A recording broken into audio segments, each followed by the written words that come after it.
Prabhupada Shri Advaita Gadadhar Srivasadi Gaura Bhaktavrinda Hare Krishna, Hare Krishna, Krishna Krishna, Hare Hare, Hare Rama, Rama Rama, Hare Hare. Continue reading from Srimad Bhagavatam, Canto 10, Chapter 20. We are hearing the description of the rainy season. And then Sukadeva Goswami, after he described the forest, the rains, the birds, the trees, and the clouds, mountains, and then he says that Krishna Balaram, they enter the forest along with the cowherd boys. So reading on, Denavo Manda Gaminya. Denavo Mandagaminya Udo Bharena Bhuyasa. Udo Bharena Bhuyasa Yayur Bhagavat Ahuta. Yayur Bhagavat Ahuta Dhrutam Pritya Snutastana. Dhrutam Pritya Snutastana. Translation and purport by the disciples of His Divine Grace, A.C. Bhaktivedanta Swami Srila Prabhupada. The cows had to move slowly because of their weighty milk bags. But they quickly ran to the Supreme Personality of Godhead as soon as He called them, their affection for Him causing their udders to become wet. Srila Prabhupada comments, the cows being fed by new grasses became very healthy and their milk bags were all very full. When Lord Krishna called them by name, they immediately came to him out of affection, and in their joyful condition, the milk flowed from their bags. So they're going to the forest, and then Krishna is calling his cows. And the cows love Krishna so much, and Krishna loves the cows so much. So they're running to him. And now, because they are so happy, the cows, the milk bags are very full. And cows automatically give milk when they are happy, when they are loved. So the milk is flowing from the milk bags. Now the cows are not taken care of. Cows are not very happy. And that's how some people force the cows to get the milk. But if we take care of the cows, love them, keep them happy and nice and clean, then they're happy to give milk. Vanaukasa pramodita. Manaukasa Pramudita Vanarajir madhuchyotaha.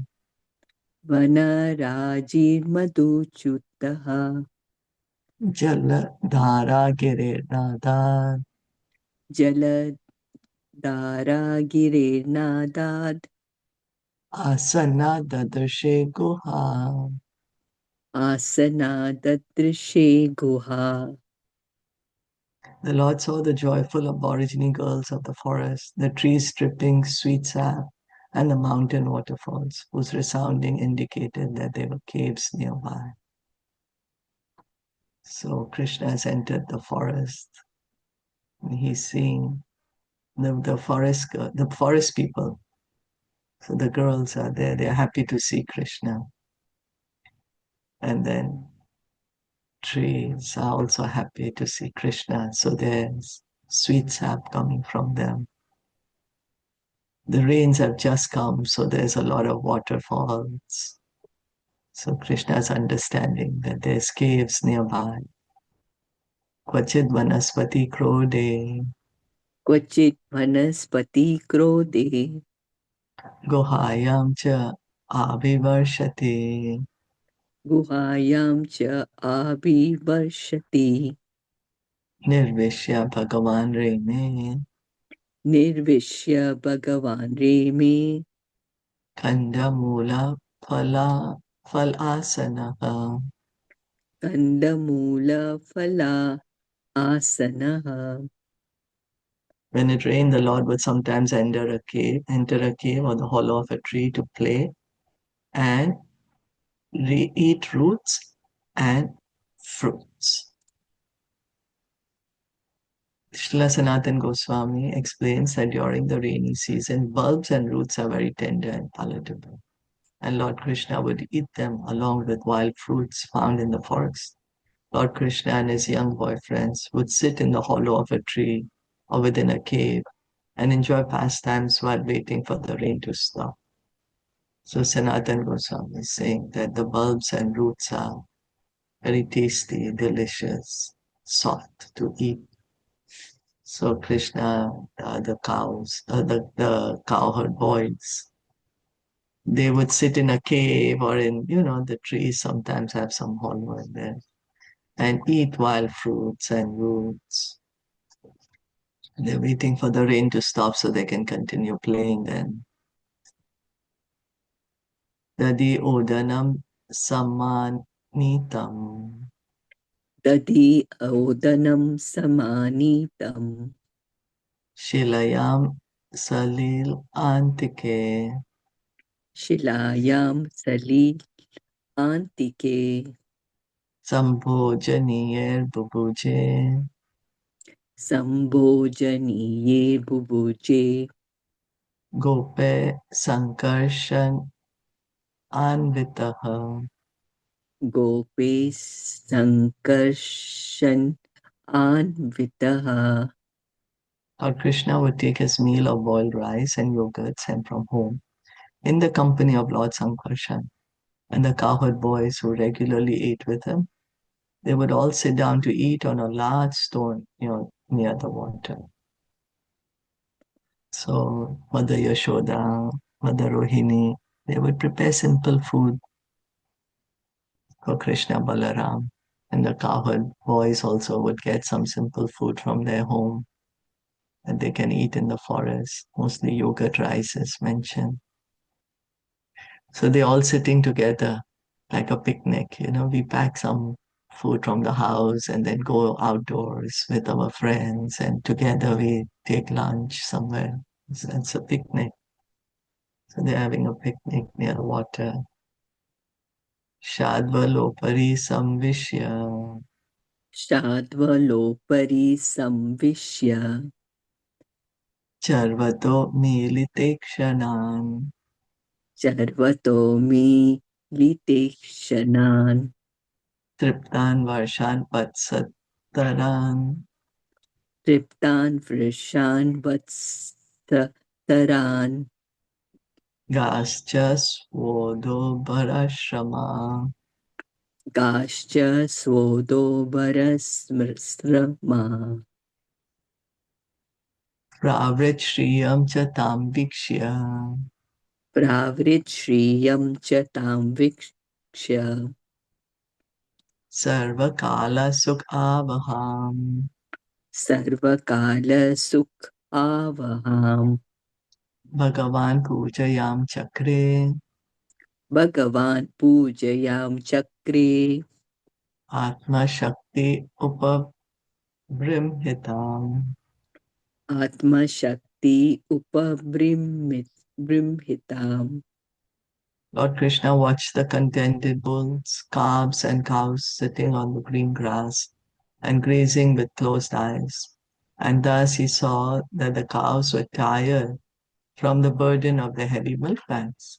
Thus, observing the beauty and opulence of Vrindavan's rainy season, a perennial source of great happiness, the Lord offered all respect to that season, which was expanded from his own internal potency.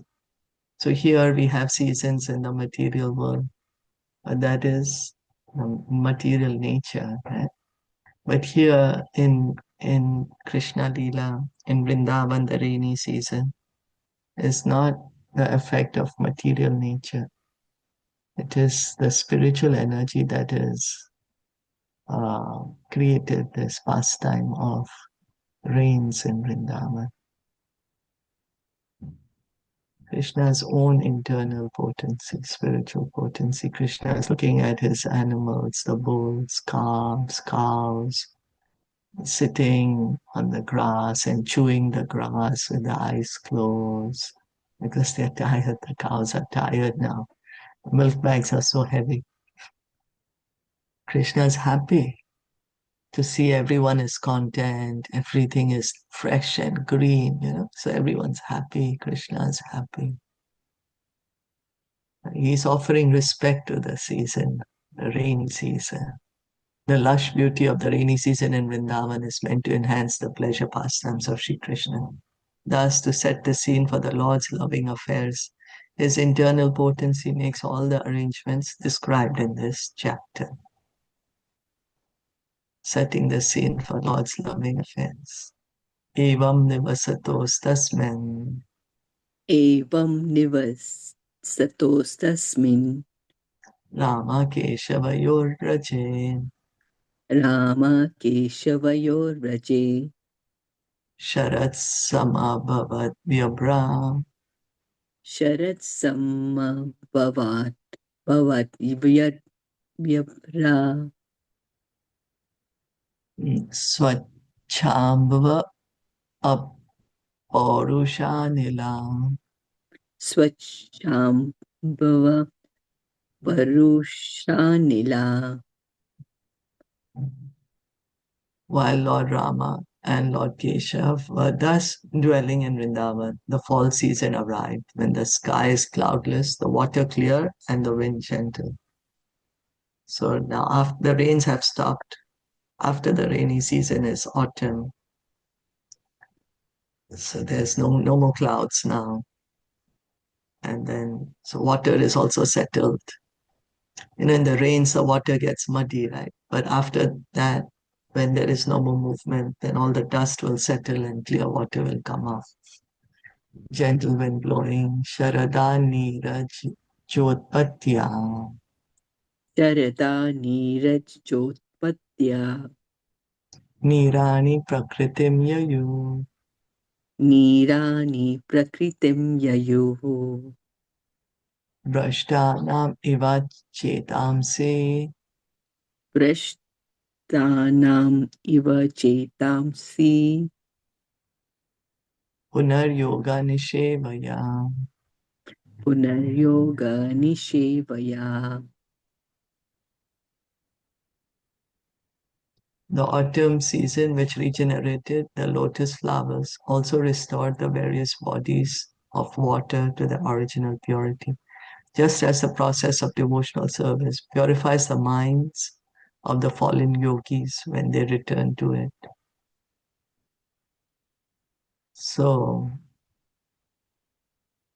it seems the lotuses, they thrive in the autumn season, regenerated the lotus flowers. And then the water has also become clear, because the mud is settled. So Sukadev Goswami is saying, just like devotional service, bhakti can purify the minds of the yogis, fallen yogis when they return to it. So a yogi, he may be a yogi, but somehow his mind has become turbulent. But again, when he engages in hearing chanting, again the mind calms down. Is that okay? Yes.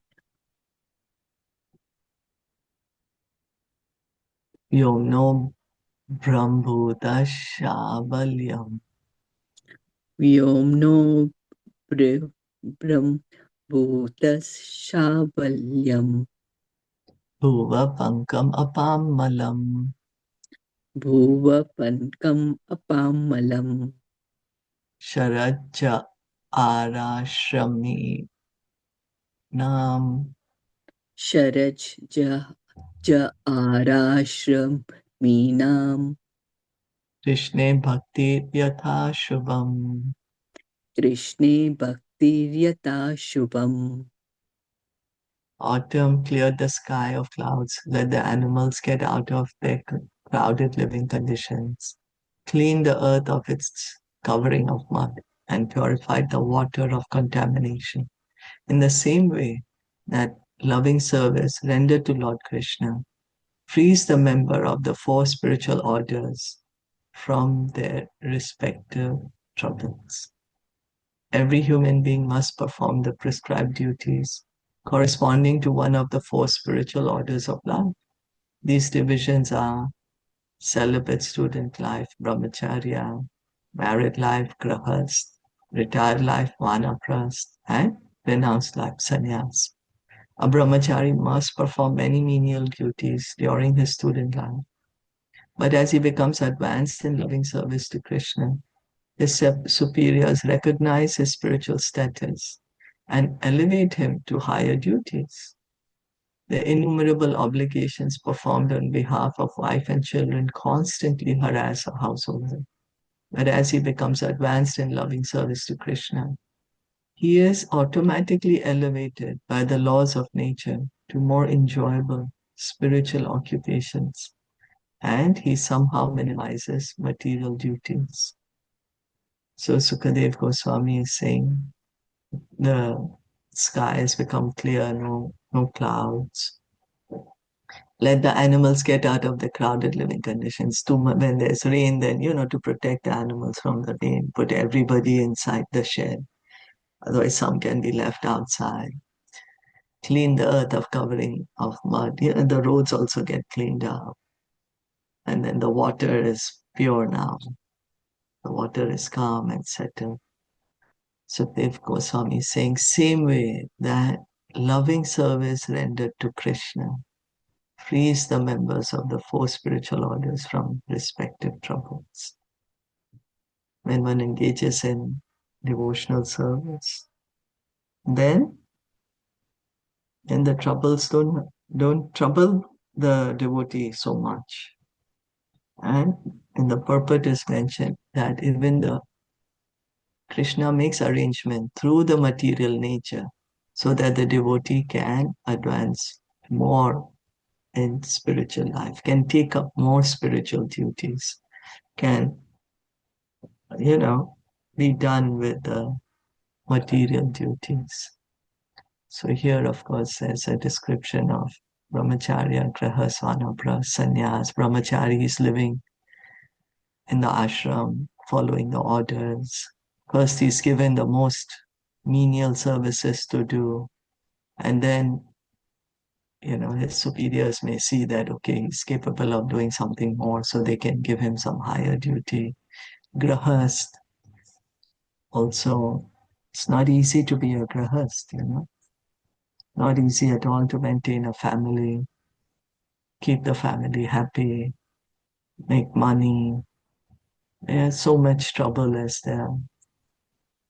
But then if he's a devotee, then Krishna makes arrangement, automatically elevated by the laws of nature to more enjoyable spiritual occupations, somehow minimizes material duties.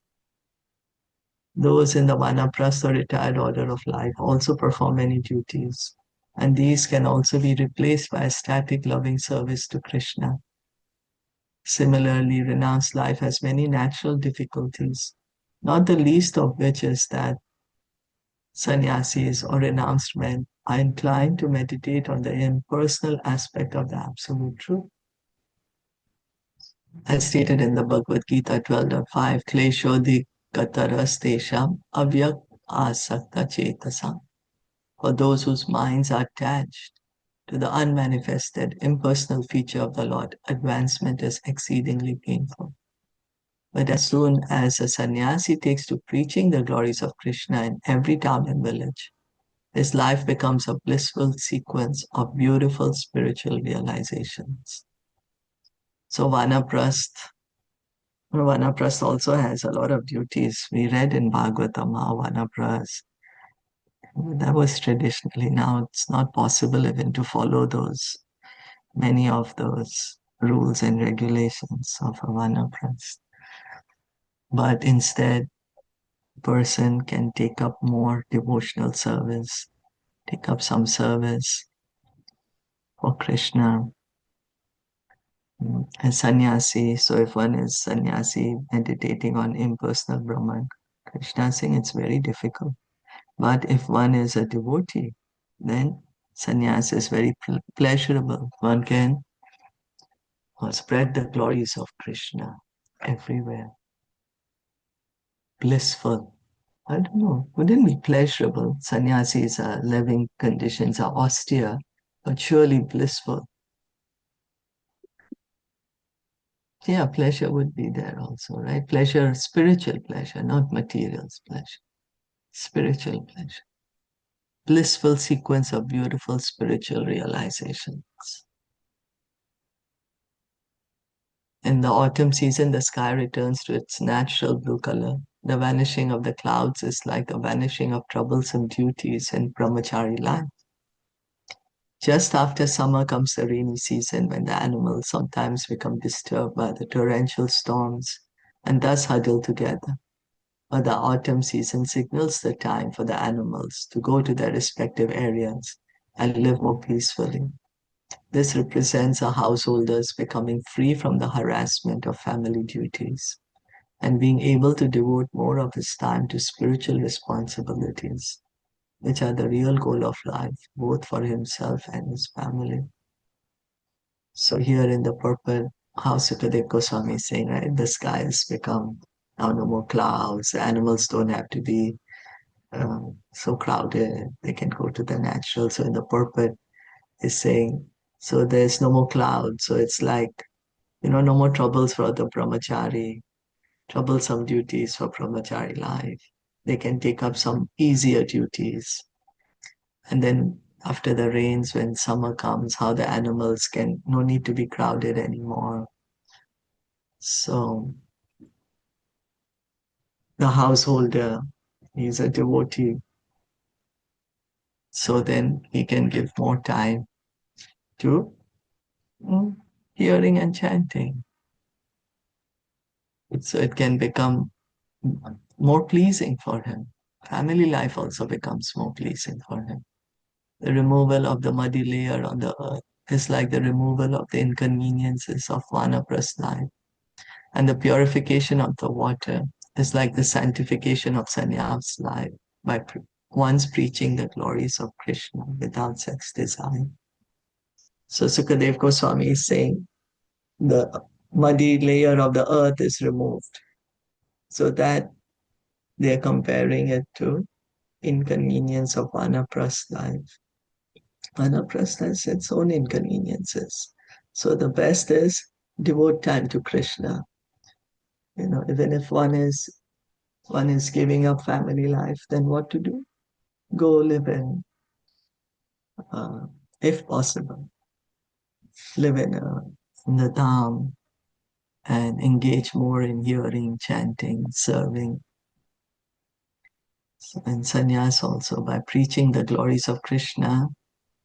Sannyasis and brahmachari have to be celibate. Even vanaprastha have to be celibate. But anyway, here is written for sannyas preaching the glories of Krishna without sex desire. So how the effects of autumn is said for the happiness which is derived for the four orders, the brahmachari, grahas, vanaprastha, and sannyas. If they engage in devotional service, then how their troubles are mitigated and they can become peaceful and engage in devotional service. Is that okay?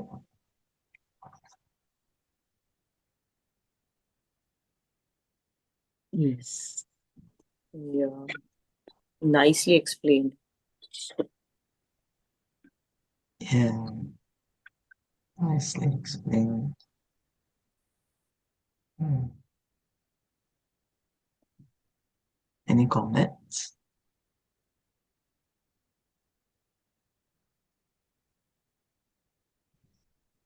Okay, so we'll stop here then for today. Thank you all for listening and joining. Srimad Bhagavatam ki jai, Srila Prabhupada ki jai, Gaur Bhakta Vrinda ki jai. Hare Krishna.